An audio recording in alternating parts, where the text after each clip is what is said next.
आज आपण पाहणार आहोत साध्या सोप्या पद्धतीमध्ये घरामध्ये आपण कशा प्रकारे चिकन बिर्याणी करू शकतो। तर मी या ठिकाणी अर्धा किलो चिकन घेतलेलं आहे आणि त्याचबरोबर आपल्याला अर्धा किलो चिकन आणि अर्धा किलो राईस घ्यायचं। हे चिकन असं स्वच्छ पाण्यामध्ये धुवून घ्यायचं आहे आणि आपण धुवून घेतलेल्या अर्धा किलो चिकन मध्ये मी 2-3 पानं पुदिना टाकलेला आहे। त्याच्यामध्ये चिकनचा मसाला आपल्या स्वादानुसार, थोडीशी हळद आणि हे पहा थोडंसं दही टाकलेलं आहे। तो मी एक टोमॅटो आणि त्याचबरोबर थोडंसं खोबरं आणि त्याच्यामध्ये थोडीशी कोथिंबीर, आलं आणि लसूण ही अशी पेस्ट केलेली आणि हा अर्धा लिंबू मी त्याच्यामध्ये पिळत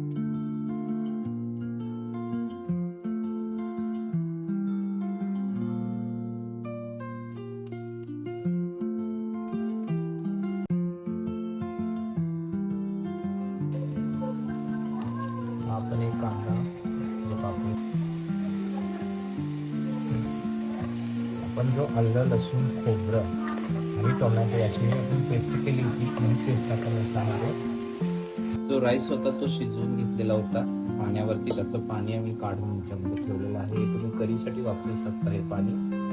त्यानंतर आपण हाफ बॉईल झालेलं जे चिकन सगळ्या मसाला बरोबर होतं ते याच्यामध्ये थर दिलेला आहे। एक थर आपण राईसचा दिलेला आहे, दुसरा थर चिकनचा दिलेला आहे आणि त्याच्यावर तिसरा थर परत राईसचा आपण केलेला आहे। त्याच्यावरती आपण टोपण लावायचं आहे आणि गॅसच्या खाली डायरेक्ट फ्लेमला नाही लावायचं आहे। तर याच्यावरती आपल्याला तवा ठेवायचा आहे, त्याच्यावरती हे भांडं ठेवून ओझं झाकण वरती लावायचं आहे आणि छानसा दम द्यायचा आणि याच्यावरती तुम्हाला थोडासा बिर्याणीचा कलर टाकू शकतो आणि निश्चितच बिर्याणीचा आत्ताच वास खूप छान येत आहे आणि मी आशा करतो की तुम्ही ज्या वेळेला ही बनवणार त्यावेळी तुमच्यासाठी ही बिर्याणी मस्त सुंदर अशी टेस्टी बनणार। थँक्यू।